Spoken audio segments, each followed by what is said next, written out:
আজকে আবারও হাজির হয়ে গেছি নতুন একটা রেসিপি নিয়ে। আর আমাদের যেহেতু বাড়ির কাছেই গঙ্গা, সেহেতু টাটকা টাটকা বিভিন্ন ধরনের মাছ পাওয়া যায়।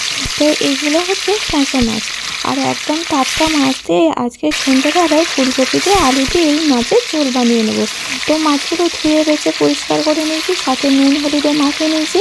আর এদিকে কড়াইতে সরষের তেল গরম করে নিয়েছিলাম। তো তেলের মধ্যে একটা একটা করে সমস্ত মাছগুলো দিয়ে দিলাম। তো মাছগুলো এক পিঠ করে ভেজে নিয়ে এবার অপর পিঠটা আমি উল্টে দিচ্ছি। তো উল্টে পাল্টে মাছগুলো একদম লাল লাল করে ভাজা করে নেব বন্ধুরা। তো মাছটা ভেজে নেওয়ার পর কিছুটা চিংড়ি মাছও ছিল ওর সাথে। তো চিংড়ি মাছটাও কিন্তু আমি ওই একই তেলে ভেজে নিচ্ছি। তো এবারে আমি ফুলকপি আর আলুগুলো এদিকে কেটে রেখে দিয়েছি দেখুন বন্ধুরা। তো এই ফুলকপি আর আলু দিয়েই কিন্তু আমি মাছের ঝোল বানিয়ে নেব। এবার কড়ার মধ্যে সমস্ত তেল ঢেলে নিয়ে তার মধ্যে আমি ফুলকপি আর আলুটা দিয়ে দিলাম। দিয়ে এবারে আমি নুন দিয়ে দিচ্ছি। নুন দিয়ে এবার একটু নাড়াচাড়া করে নেবো। আর এই সময় গ্যাসের ফ্লেমটা একটু মিডিয়াম আঁচে রাখতে হবে, কেননা আমি তেল দিইনি, তো সেই জন্য একটু মিডিয়াম আঁচে রেখে এইভাবে নাড়াচাড়া করে একবার চাপা দিয়ে রেখে দিয়েছিলাম। তো ফুলকপিটা থেকে দেখুন বন্ধুরা একটু একটু করে জল ছাড়তে কিন্তু শুরু করেছে।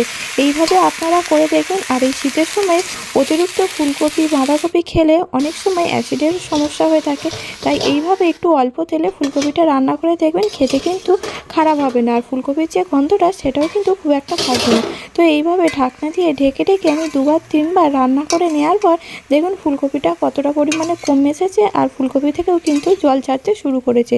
আর ওই জলেতেই কিন্তু আলুটাও কিন্তু 50% মতো সেদ্ধ হয়ে যাবে। তো তারপরে আমি একটু তেল দিয়ে এবার একটু ভালো করে ভেজে নিচ্ছি। তো এইভাবে রান্না করে নিলে আপনারা দেখবেন খুবই সহজভাবেই ফুলকপিটা রান্নাও হয়ে যাবে।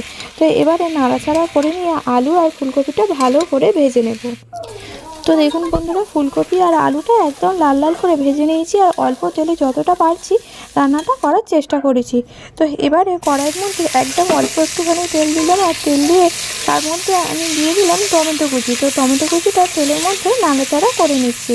তো এবারে আমি কিন্তু টমেটোটা নাড়াচাড়া করে নেওয়ার পরে এর মধ্যে আমি দিয়ে দিচ্ছি আদা আর জিরে বাটা। তো আমি এখানে জিরে আদা বাটা ব্যবহার করেছি।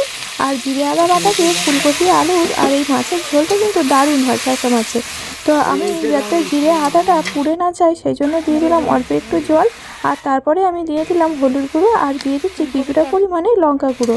যেহেতু খুব বেশি ঝাল ঝাল করবো না, তাই লঙ্কা গুঁড়োটা আমি অল্প পরিমাণেই দিচ্ছি।